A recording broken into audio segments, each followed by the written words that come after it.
আমার আল্লাহ আমার জন্য যথেষ্ট। এই বলে যখন নিজেকে সঁপে দেয়, তার কি লাগবে ওই দায়িত্ব স্বয়ং নিয়ে নেয় কে? সবাই বলেন স্বয়ং নিয়ে নেয় কে?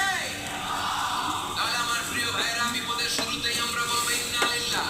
শুরুতে কি বলবো? এরপরে যেই বাক্যটা পড়ে নিজের পরিস্থিতিকে আল্লাহর দরবারে সঁপে দিব, সেটা হচ্ছে হাসবুনাল্লাহ। সেটা কি? বিসমিল্লাহ ইয়াজালু লিসানু রাতাবান মিন যিকরিল্লাহ। সব সময় আল্লাহর স্মরণ দিয়ে, জিকির দিয়ে জিহ্বাটারে সিক্ত রাখো।